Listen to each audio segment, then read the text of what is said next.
ভারতের আহমেদাবাদে বিমান দুর্ঘটনার পর থেকেই চলছে বোয়িং নিয়ে আলোচনা।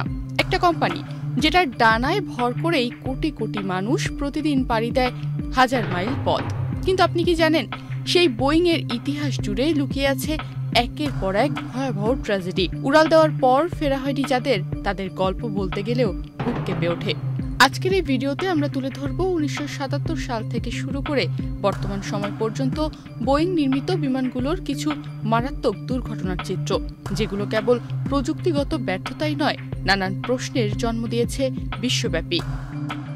12 মে বৃহস্পতিবার ভয়াবহ এক দুর্ঘটনা ঘটেছে ভারতের গুজরাটের আহমেদাবাদে।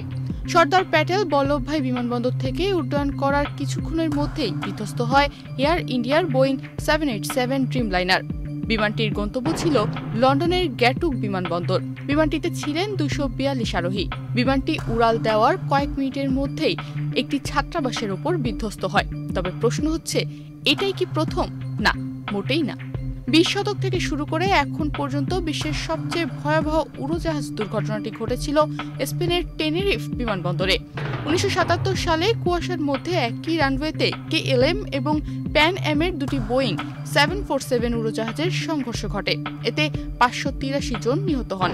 এই দুর্ঘটনা আকাশপথে নিরাপত্তার নতুন প্রোটোকল তৈরিতে গুরুত্বপূর্ণ ভূমিকা রাখে। এরপর 1985 সালে জাপান এয়ারলাইন্সের দুর্ঘটনায় পতিত ফ্লাইট 123 উড়োজাহাজটিও ছিল বোয়িং 747 SR মডেলের। দুর্ঘটনায় পতিত উড়োজাহাজটি টোকিও থেকে ওসাকার দিকে যাওয়ার সময় যান্ত্রিক ত্রুটির কারণে পর্বতে পতিত হয়। এতে 520 জন নিহত হন। উড়োজাহাজের টেল সেকশনে আগের মেরামত সঠিকভাবে না হওয়ার কারণে দুর্ঘটনাটি ঘটে। এটি এখনও একক বিমান দুর্ঘটনায় সবচেয়ে বেশি প্রাণহানির ঘটনা। 2000 সালে ফিলিপাইনের একটি বোয়িং 737-200 উড়োজাহাজ খারাপ আবহাওয়ার জন্য বিধ্বস্ত হয়। এতে 131 জন নিহত হন। এরপর আলোচিত 9/11 সময় অর্থাৎ 2001 সালে 11 সেপ্টেম্বর আমেরিকার ওয়ার্ল্ড ট্রেড সেন্টার ও পেন্টাগনে হামলার ঘটনায় সন্ত্রাসীরা বোয়িং 757 এবং 767 মডেলের উড়োজাহাজ ব্যবহার করেছিল। এই ঘটনায় 2977 জন নিহত হন। এই ঘটনা বাণিজ্যিক উড়োজাহাজ নিরাপত্তায় যুগান্তকারী পরিবর্তন আনে। এরপর 2013 সালে আমেরিকার সান ফ্রান্সিসকো আন্তর্জাতিক বিমানবন্দরে বোয়িং 777 মডেলের একটি উড়োজাহাজ অবতরণের সময় আঘাত পায়। এতে 3 জন নিহত হন এবং 180 জন আহত হন।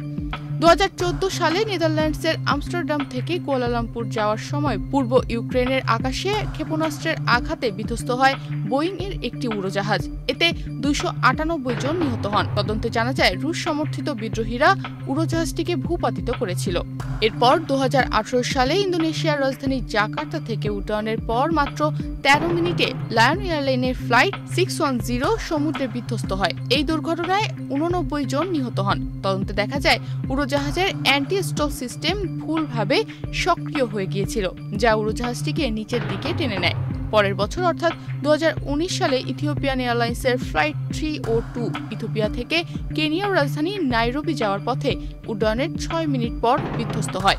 এতে 157 জন নিহত হন। এই দুর্ঘটনার কারণও ছিল একই, MCAS সফটওয়্যারের ত্রুটি। এই দুটি দুর্ঘটনার পর বিশ্বব্যাপী বোয়িং 737 ম্যাক্স সিরিজের সব উড়োজাহাজ গ্রাউন্ডেড করা হয় এবং বোয়িং কোম্পানি বিপুল আর্থিক ক্ষতির মুখে পড়ে। এছাড়া মালয়েশিয়ার কুয়ালালামপুর থেকে বেইজিং যাওয়ার পথে বোয়িং এর 777-200 ER মডেলের একটি উড়োজাহাজ নিখোঁজ হয়। দীর্ঘদিন পর উড়োজাহাজটির ধ্বংসাবশেষ ভারত মহাসাগরে পাওয়া যায়। তবে এটি কিভাবে নিখোঁজ হলো তা আজও এক গোপন রহস্য। 2020 সালে বোয়িং 737-800 মডেলের একটি উড়োজাহাজ ইরানের আকাশে ক্ষেপণাস্ত্রের আঘাতে ভূপাতিত হয়।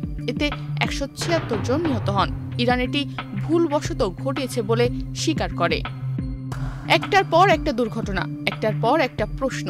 টেকনোলজি যত আধুনিক হয়েছে ততই বেড়েছে প্রত্যাশা। তবে কি নিরাপত্তা নিয়ে কোথাও একটা ফাঁক থেকে যাচ্ছে? বোয়িং নামটি একসময় আস্থার প্রতীক ছিল। সেই আস্থাই আজ মানুষের কাছে দ্বিধান্বিত। তনিমা রহমান, বাংলাদেশ প্রতিদিন।